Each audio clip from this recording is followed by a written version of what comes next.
네, 안녕하세요. 여러분들의 구독과 좋아요로 이 채널이 유지되고 있습니다. 네, 영상 속도는 1.5배를 추천드리는 바이고요. 항상 구독자님, 멤버십 회원님들에게 감사하다고 말씀을 드리면서 제 본 영상은 추세 기반형 투자 분석 영상으로 참고만 해두시길 바라겠습니다. 네, 이번에 아무래도 시장에 미치는 영향 이야기를 좀 해보려고 하는데요. 그 이유는 이번에 다시 1,300원대를 달려주고 있는 원달러 추이와 그 다음으로 나스닥의 기술주 중심이 이제 살짝 힘이 꺾여 나가고 있는 모습을 볼 수가 있습니다. 그래서 아무래도 이게 높은 위치에 있다 보니까 아무래도 비트코인도 덩달아 비슷하게 힘이 약해질 수도 있는 가능성이 열려져 있어서 이번에 시장에 미치는 영향성이 무엇이 남아져 있는지 이런 내용으로 한번 준비를 해 보았거든요. 같이 한번 보도록 할게요. 네, 유가가 6주 연속 상승세를 보여주고 있다고 합니다. 그 이유는 사우디의 기름 감산을 더 많이 할 수 있다라고 했는데 사우디 같은 경우에는 이번에 대규모 건설 프로젝트를 하고 있고 러시아는 전쟁의 재원으로 식량과 에너지 부분으로 지금 충당을 하고 있죠. 그래서 같은 고리에 지금 선상에 있습니다. 그렇다 보니까 아무래도 유가가 계속 내려갈 수 있는 하방의 경직성이 어느 정도 있고 추가적으로 더 올라갈 수가 있겠죠. 올라가게 된다라는 건 경기가 살아난다라고도 볼 수도 있겠지만 반면에 뒤에 가서 한 번 더 설명을 드리겠지만 인플레에 따른 영향성도 피해갈 수는 없을 것 같습니다. 네, 미국 에너지청이 초과 공급과 초과 수요의 시작이다. 라는 이야기가 나와주고 있는 실정인데요. 인도와 중국의 수요 기대감도 올라와주고 있는 실정에서 아무래도 이제 유가가 점차적으로 회복을 보여줄 것 같다라는 내용들도 있었고, 그 다음으로 인플레 사이클에서 첫 반응이 조만간에 보여주고 있다라는 이야기가 나오고 있습니다. 블룸버그 클리블랜드 연준에서 대부분 이제 최저점 찍고 이제 살짝 반등할 것 같다 이런 이야기가 나와주고 있고요. PPI도 마찬가지로 최저점을 찍고 이제 살짝 반등하는 거 아니냐 이런 이야기가 나와주고 있는 실정입니다. 그러다 보니까 아무래도 CPI에 따른 물가적 요소가 이제 계속 점차적으로 내려왔는데 1970년도 80년도 때와 거의 비슷하게 아무래도 한 번 더 꿀렁해서 또 올라가지 않겠냐 이런 의견들이 나와주고 있는 실정인데요. 덩달아 이제 제조업 지수는 바닥을 다지고 있는데 50 미치인데요. 이게 이제 회복을 보여주었다라고 보기에는 어렵지만 그래도 삐끔 올라가고 있는 건 경기가 그래도 어느 정도는 방어가 조금은 되고 있구나라고 볼 수가 있겠죠. 그리고 장기 채권 하락 패턴에 따른 전쟁도 시작을 해주고 있다라고 합니다. 네, 미국의 30년, 미국의 10년물 국채 금리가 급등하면 수익을 내는 상품 베팅에 급증을 보여주고 있는데요. 이 급등은 실물 경제에도 큰 영향을 받게 됩니다. 왜 그러냐면 미국의 모기지 대출 금리가 더욱더 올라가게 되고 은행들이 갖고 있는 채권 가치가 급락을 보일 수밖에 없다 보니까 아무래도 이것으로 인해서 우리가 확인을 해볼 수 있는 건 그만큼 금리를 더 올리면 안 되는데 올리다 보니까 이런 게 불확실성이 더 많이 나와 줄 수가 있다는 것이죠. 그래서 위험성을 한번 정리를 해 드린다고 하면 인플레 아직 안 잡혔고요. 그 다음에 어떻게 보면 채권에 따른 영향성도 있는데 이게 어떻게 보면 지금의 미국이 생각보다 써야 되는 인프라 돈들이 좀 필요합니다. 그러니까 채권을 많이 발행을 했겠죠. 그렇다 보니까 채권에 따른 리스크도 상당히 얽혀져 있는데 이 얽혀져 있는 게 하이힐드 채권의 회수 가능한 금액이 역대 최소치까지 내려갔기 때문에 신용 상품 신뢰도에 따른 영향성도 다시 한번 하반기에 불거서 나올 수도 있다라는 이야기가 나와주고 있고 덩달아 이제 이웃 국가들도 좀 봐야 되겠죠. 이게 작용이 있으면 반작용이 나온다고 했습니다. 그러면 당연히 일본의 신용국 추이도 좀 볼 필요성이 있다라는 이야기도 나와주고 있어요. 누군가 그만큼 많은 국채가 물량이 나왔으면 누가 더 사줘야 되는 측면도 필요하는데 이게 사줄 만한 대상자가 매우 조조해진다라는 내용도 있었고 반면에 이제 그렇다 보니까 너도 나도 돈이 좀 많이 필요한 이 시국에서 이제 아무래도 신흥국이 먼저 좀 힘들어지는 경향성이 이번 시점에서 이제 점차 보여지지 않겠냐라는 이야기가 나와주고 있는 실정입니다. 그래서 이제 신흥국들이 아무래도 시간 지나면 빨리 금리 인하를 할 것 같다. 그 이유는 중남미가 먼저 금리 인하를 시작을 했습니다. 브라질, 칠레가 먼저 움직였다라는 것이죠. 그 다음으로 이제 신흥국 채권 불안 요소도 금융위기보다 심각하기 때문에 아무래도 신흥국의 채권이나 이런 쪽이 좀 많이 인기가 덜하겠죠. 그러면 당연히 어떻게 보면 자금이 흘러가지 못하다 보니까 자금 경색이 일어날 것이고요.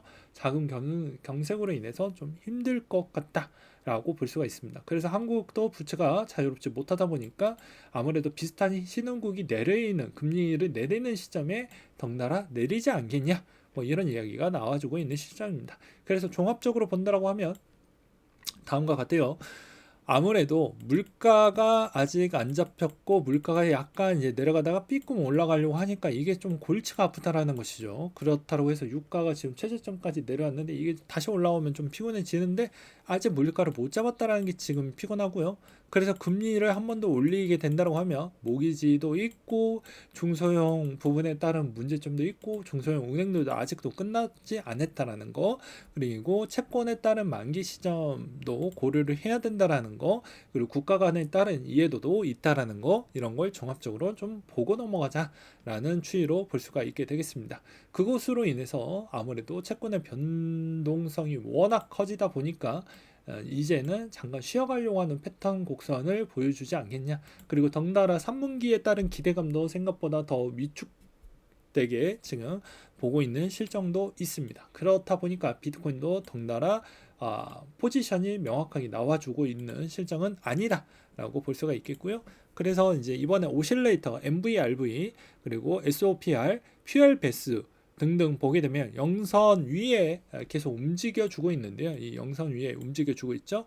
이는 현재 진행 중인 가격 조정이 일시적인 현상일 수 있다 라는 이야기가 나와주고 있는 실정입니다. 강세장에서 비트코인 하락이 종종 매수 기회라는 이야기가 있긴 하는데 지금 이런 현상은 앞으로 8월 달 때까지는 계속 이어질 것으로 보이시고요. 8월 달에 나올 수 있을 만한 내용이 아마 소스가 더 빨리 나올 것 같은데 8월 마지막 주가 된다고 하면 아무래도 이런 ETF에 따른 기대감 내용들이 9월 초에부터 시작이 되어 가고 있으니 이런 것도 좀 잘 봐야 되겠죠. 그 다음으로 이제 델리오 내용인데요. 미신고 업체에 1000개 비트코인을 맡겼다고 합니다. 트라운 인포데크에 맡긴 1000개 결과적으로 모두 손실을 봤고요.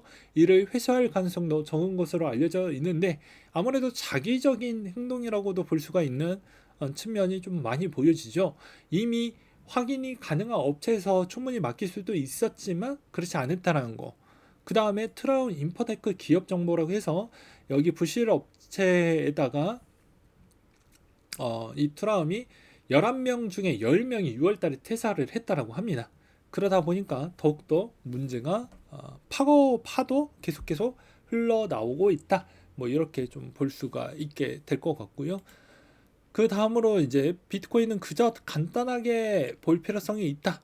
13년도, 17년도, 17년도, 21년도, 21년도, 25년도 추이를 보게 되면 이 프리 불장 쪽을 본다고 하면 그때마다 조정폭이 좀 나왔어요. 그러면 지금 이 올라왔던 이 시점에서도 약간씩은 조정이 나오면서 성장을 하겠죠. 그러면 우리는 추세 기반형이기 때문에 이 시점을 잘 노려가지고 투자를 하면 좋은 퍼포먼스를 낼 거다. 그 대신 짧고 굵게 좀 제대로 챙겨 먹자. 이렇게 저는 말씀을 드리고 싶었고요. 그 다음으로 이제 이더리움 증권이냐 아니냐 변화한 SEC의 태도라고 해서 내용을 보게 되면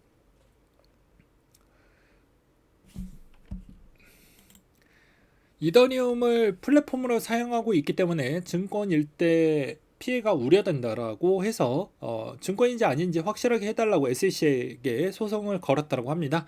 SEC는 이 요청을 기각해달라고 했었는데요. 로펌에 조사하겠다라고 위협한 적이 없었고 피해를 입을 우려가 적다라고 봤기 때문에 법원은 SEC 기각을 받아들여서 알려줄 필요가 없다라고 합니다. 최근에 SEC는 이더리움에 따른 논평을 거부하고 있고 브리핑 강요당한 입장에서 볼 때 SEC는 이더리움을 증권으로 보고 있고 가장 적절한 공격 시기를 기다리고 있다라는 이야기가 나와주고 있는 실정입니다. 이더리움 측에서도 증권이 아니다라고 주장을 할 때 항상 나오는 힘먼 스피치 법원을 인정하지 않는다. 또한 법원은 SEC가 아직 이더에 최종 조치를 취하지 않는 상태라고도 이야기가 나와주고 있는 실정입니다. 마지막에 비트코인 손실권 코인스 리본 지표로 사이클 저점, 고점을 파악할 수 있다라고 하는데요. 보게 되면 뭐 딱 한눈에 봐도 알 수가 있죠. 많이 밀집이 되어져 있는 구간대를 보게 되면 그만큼 최저점 구간대였다라는 걸 확인을 해볼 수가 있습니다. 그러니까 아주 나이스한 타이밍은 이렇게 점이 하나로 보였을 때가 가장 좋겠죠. 한 점으로 매우 많이 밀집이 되었던 때가 이게 가장 중요하다고 볼 수가 있겠고요. 그 다음으로는 아무래도 베어마켓에서에 따른 포지션을 본다고 하면 아무래도 요 시점이 될 것 같습니다. 이 레드 라인의 요 시점인데 이제 유턴에서 크로스가 나오는 시점이 되겠죠. 크로스가 나오는 시점인데 아무래도 요 시점이 이제 곧 가까워지지 않겠냐 이런 이야기가 나오고 있습니다. 리본의 적용 이동평균선을 보게 되면요 182, 211, 242, 271 정도라고 되어져 있는데요. 대부분 크로스 관점 추이로 보면 좀 더 정확하지 않겠냐? 뭐 이런 관점인 것 같습니다. 그래서 23년도 2월에 리본이 급격하게 하락을 했고 상승 추세로 만들었던 점을 볼 수가 있기 때문에 이걸 보고 우리는 좀 많이 활용을 해보자라는 관점으로 또 준비를 해보았습니다. 아무튼 비트코인 여전히 되게 갈피를 못 잡고 있는데 아마도 거의 비슷할 것 같습니다. 8월달 정도 때까지는 이런 상태로 되게 지지부진한 형태로 아마 갈 확률이 전 매우 높다라고 보고 있고요. 오히려 9월달 정도에 거의 임박한 8월 마지막 주 때부터는 반등이 어느 쪽으로 좀 가닥이 잡히지 않을까 싶어요. 단지 이제 이게 나스닥의 조정이 추가적으로 좀 급락폭이 너무 세게 나온다고 하면 아무래도 좀 시간대 트레이딩 하시는 시간대 부분은 아마 비슷하게 좀 추정하면서 따라갈 수도 있기 때문에 이런 걸 좀 보셔라. 그렇기 때문에 이번에 시장에 따른 남아져 있는 과제는 정해져 있다 라고 말씀을 드리고 싶습니다. 일단 에너지 가격 아직 요동치고 있고 콧물 가격 아직 요동치고 있고 그 다음에 그것으로 인해서 물가가 아직 유턴될 가능성 아직도 있으며 그것으로 금리를 조금 더 올린다라고 하지만 여기서 좀 더 올리면 못 버티는 애들이 나온다 정도까지만 알고 계시면 될 것 같습니다. 그리고 또한 정책으로 인한 필요 경비를 다른 일본이라는 YCC를 지금에서 만지작거린다는 것 자체가 약간 말이 안 된다라고 저는 생각이 들어요. 안 그러면 누가 사줄 수 있는 대상 여건이 없다라는 것입니다. 그래서 그런 걸 본다라고 하면 지금의 패턴은 여전히 위험 요소는 좀 남아져 있긴 하지만 조정에 있는 폭이 하반기에 그렇게까지 클 거냐? 막 패닉셀이 나올 거냐? 그 정도까지는 아니라고 저는 보고는 있긴 합니다. 그 대신 조정은 어느 정도는 나올 것이다. 이렇게 저는 보고 있어요. 네, 오늘은 여기까지 준비를 했고요. 이상으로 마치도록 하겠습니다.